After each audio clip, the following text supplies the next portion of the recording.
2 Chronicles 8, verse 11. And Solomon brought up the daughter of Pharaoh out of the city of David unto the house that he had built for her. For he said, My wife shall not dwell in the house of David, king of Israel, because the places are holy, whereunto the ark of the Lord hath come. Then Solomon offered burnt offerings unto the Lord on the altar of the Lord, which he had built before the porch, even after a certain rate every day, offering according to the commandment of Moses, on the Sabbaths and on the new moons and on the solemn feasts, 3 times in the year, even in the feast of unleavened bread, and in the feast of weeks, and in the feast of tabernacles. And he appointed, according to the order of David his father, the courses of the priests to their service, and the Levites to their charges, to praise and minister before the priests, as the duty of every day required. The porters also by their courses at every gate. For so had David the man of God commanded. And they departed not from the commandment of the king unto the priests and Levites concerning any matter, or concerning the treasures.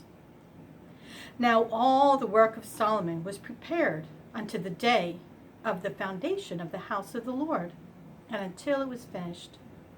So the house of the Lord was perfected.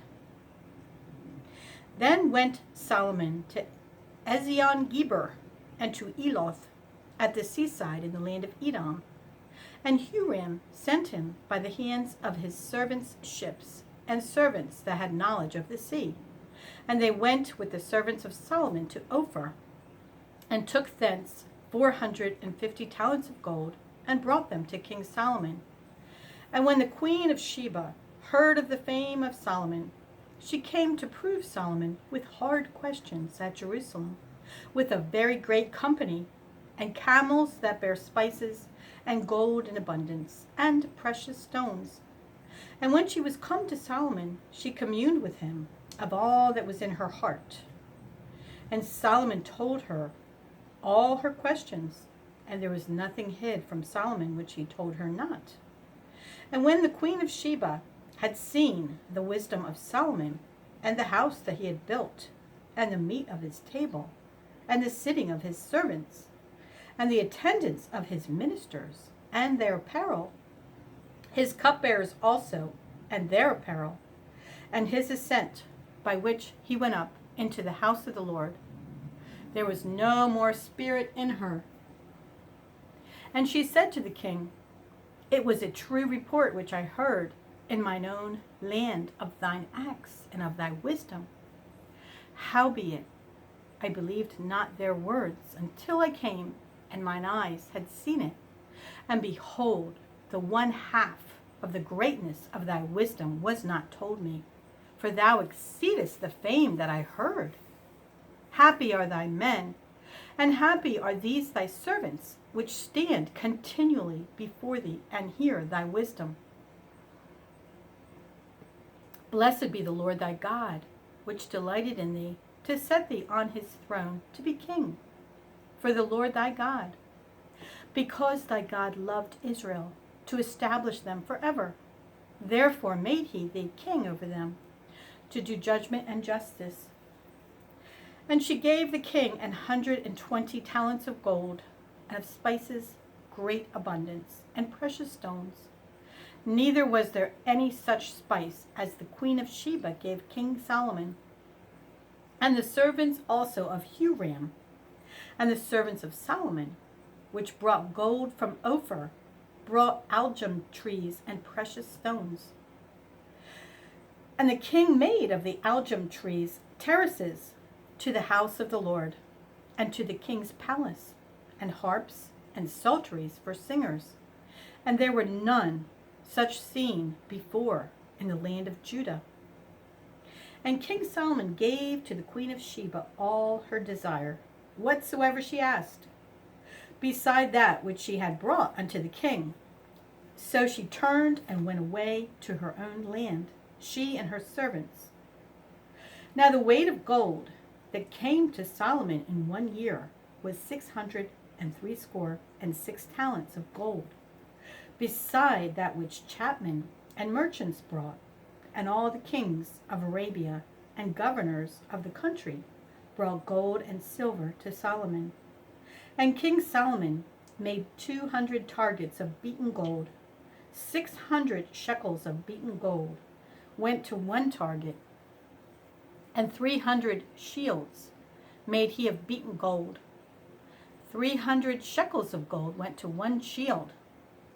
And the king put them in the house of the forest of Lebanon.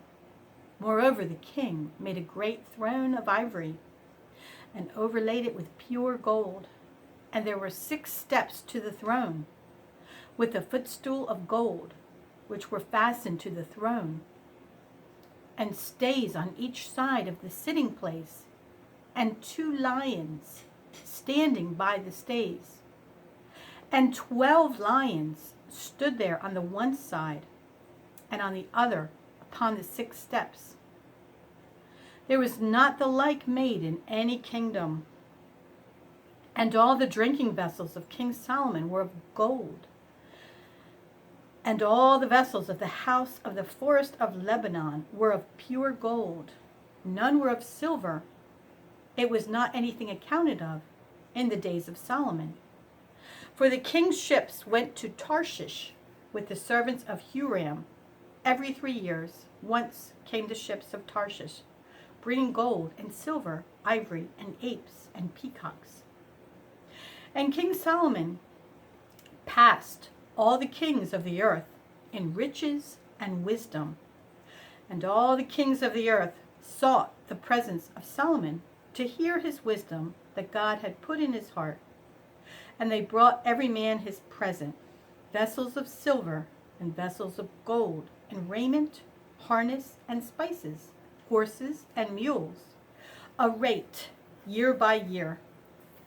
And Solomon had 4,000 stalls for horses and chariots, and 12,000 horsemen, whom he bestowed in the chariot cities, and with the king at Jerusalem. And he reigned over all the kings from the river even unto the land of the Philistines, and to the border of Egypt. And the king made silver in Jerusalem as stones, and cedar trees made he as the sycamore trees that are in the low plains in abundance. And they brought unto Solomon horses out of Egypt, and out of all lands. Now the rest of the acts of Solomon, first and last, are they not written in the book of Nathan the prophet, and in the prophecy of Ahijah the Shilonite, and in the visions of Iddo the seer against Jeroboam the son of Nebat? And Solomon reigned in Jerusalem over all Israel 40 years. And Solomon slept with his fathers, and he was buried in the city of David his father. And Rehoboam his son reigned in his stead. And Rehoboam went to Shechem, for to Shechem were all Israel come to make him king. And it came to pass, when Jeroboam the son of Nebat, who was in Egypt, whither he had fled from the presence of Solomon the king, heard it, that Jeroboam returned out of Egypt. And they sent and called him. So Jeroboam and all Israel came and spake to Rehoboam, saying, Thy father made our yoke grievous. Now therefore ease thou somewhat the grievous servitude of thy father, and his heavy yoke that he put upon us, and we will serve thee. And he said unto them, Come again unto me after 3 days. And the people departed. And King Rehoboam took counsel with the old men that had stood before Solomon his father, while he yet lived, saying, What counsel give ye me to return answer to this people?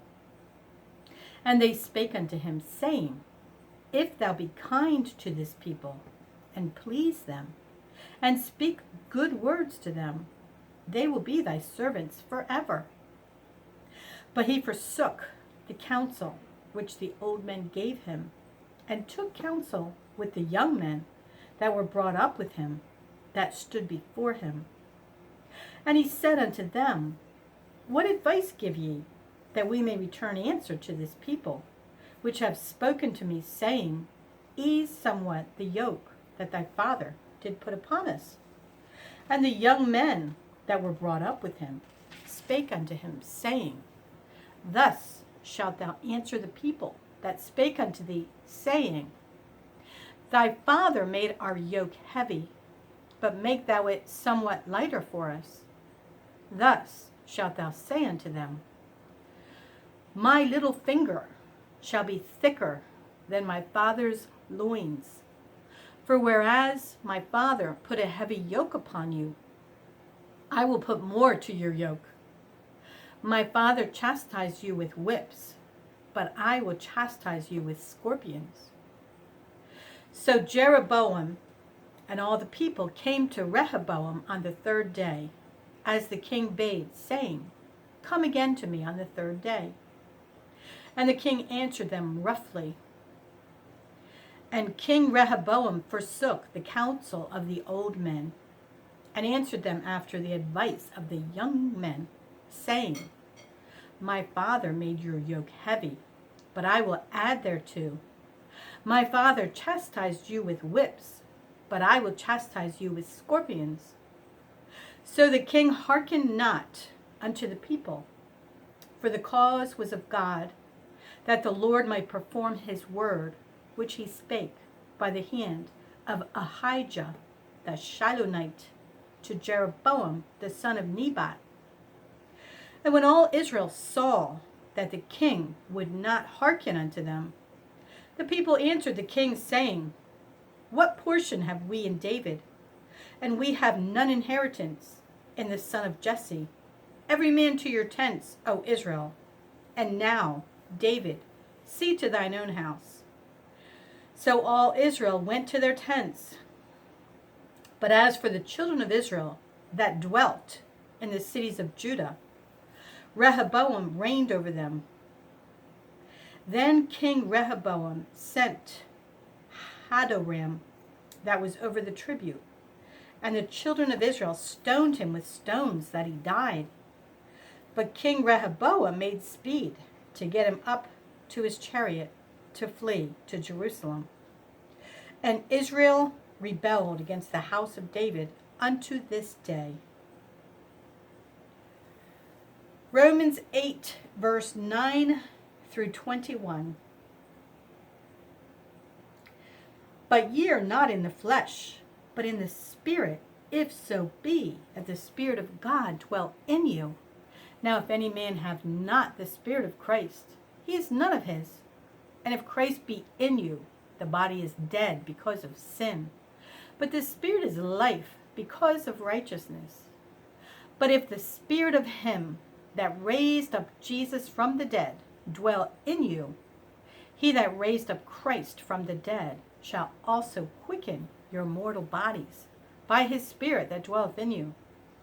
Therefore, brethren, we are debtors, not to the flesh, to live after the flesh. For if ye live after the flesh, ye shall die. But if ye through the Spirit do mortify the deeds of the body, ye shall live. For as many as are led by the Spirit of God, they are the sons of God. For ye have not received the spirit of bondage again to fear, but ye have received the Spirit of adoption, whereby we cry, Abba, Father. The Spirit itself beareth witness with our spirit that we are the children of God. And if children, then heirs, heirs of God and joint heirs with Christ, if so be that we suffer with him, that we may be also glorified together. For I reckon that the sufferings of this present time are not worthy to be compared with the glory which shall be revealed in us. For the earnest expectation of the creature waiteth for the manifestation of the sons of God. For the creature was made subject to vanity, not willingly, but by reason of him who hath subjected the same in hope, because the creature itself also shall be delivered from the bondage of corruption into the glorious liberty of the children of God. Psalm 18, verses 16 through 36. He, the Lord, sent from above. He took me, he drew me out of many waters. He delivered me from my strong enemy and from them which hated me, for they were too strong for me. They prevented me in the day of my calamity, but the Lord was my stay. He brought me forth also into a large place. He delivered me because he delighted in me. The Lord rewarded me according to my righteousness. According to the cleanness of my hands hath he recompensed me. For I have kept the ways of the Lord, and have not wickedly departed from my God. For all his judgments were before me, and I did not put away his statutes from me. I was also upright before him, and have kept myself from mine iniquity. Therefore hath the Lord recompensed me according to my righteousness, according to the cleanness of my hands in his eyesight. With the merciful thou wouldst show thyself merciful. With an upright man thou wouldst show thyself upright. With the pure thou wouldst show thyself pure, and with the froward thou wouldst show thyself froward. For thou wilt save the afflicted people, but wilt bring down high looks. For thou wilt light my candle. The Lord my God will enlighten my darkness. For by thee I have run through a troop, and by my God have I leaped over a wall. As for God, his way is perfect. The word of the Lord is tried. He is a buckler to all those that trust in him. For who is God save the Lord? Or who is a rock save our God? It is God that girdeth me with strength, and maketh my way perfect. He maketh my feet like hinds' feet, and setteth me upon my high places. He teacheth my hands to war, so that a bow of steel is broken by mine arms. Thou hast also given me the shield of thy salvation, and thy right hand hath holden me up, and thy gentleness hath made me great. Thou hast enlarged my steps under me, that my feet did not slip. Proverbs 19, verse 26. He that wasteth his father, and chaseth away his mother, is a son that causeth shame, and bringeth reproach.